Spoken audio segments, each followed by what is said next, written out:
I smiled with a sense of accomplishment as I approached the Orlando Hurricanes training facility. Things were finally looking up, finally moving in the direction my life deserved. "Miss, are you the Madison Charles?" the security guard questioned as he examined my new ID. He rolled his eyes upward to glance at me, and I flashed him a gleaming smile, noticing his name badge read Carson. The one and only. Carson smirked and handed me the ID card. "Have a great day, Miss Charles." I pulled forward into the shadow of Hurricane Stadium and was greeted by the building-sized banner of my ex-boyfriend, Bryce Wilhite. Bryce was one of the final 2 obstacles I had left to face before owning the Hurricanes. The other, of course, was the Board of Trustees. 3 crusty old men who believed a woman's place was nowhere near a football field. But my father, who passed away a few months ago, had other ideas. His plan? For me to run the team. I glanced in the back seat at the framed law degree and the newly framed MBA diploma and felt a sense of pride much larger than anything I had ever experienced in my life.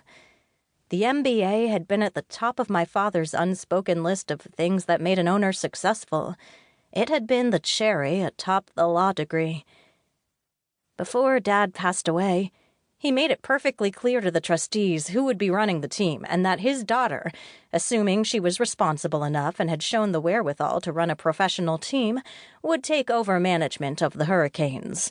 And there I was, ready to do so, though they had yet to turn over the reins, instead giving me a vice president of blah-blah-blah job.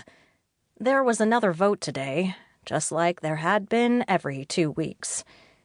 Of course! I hit the steering wheel to release my immediate frustration as I glared at the car parked in the spot reserved for the team's owner. The personalized license plate left no doubt who the Mercedes-Benz McLaren belonged to. Bryce. My contract with the team clearly stated there would be no personal involvement with any player, staff, or cheerleader.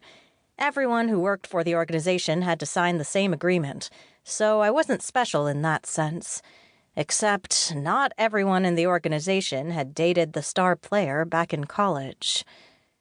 I snarled at Bryce's Mercedes and pulled into a visitor parking spot, grabbed my purse and bag, and got out just as Gus Margolis was exiting the training facility.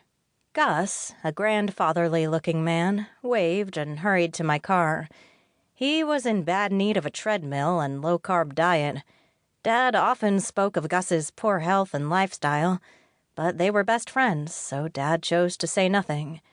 "Hey, Gus," I said and locked the car. "Beautiful morning, isn't it?"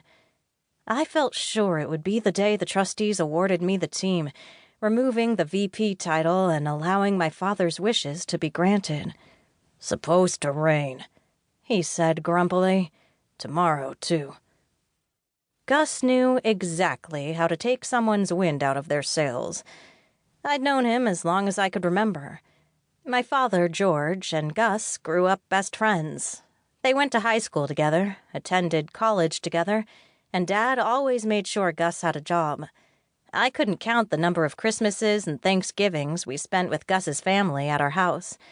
But even though Gus and my father were best friends before he died, I knew Gus didn't want to relinquish the management of the team. He also reported to the trustees. Next to Bryce being the star quarterback, this obstacle was a close second. "You'll have an office in both the training facility and the stadium," Gus said. He coughed and cleared his throat.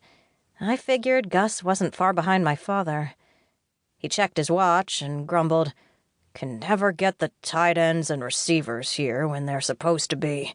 Bunch of divas." "Thought it was voluntary workouts for 2 weeks," I said. "Yeah, and they need the most help. Come on." We entered the single-story facility together, and my attention was quickly stolen. Immediately inside the entrance was a life-size image of Bryce, in his uniform, football in hand and ready to throw.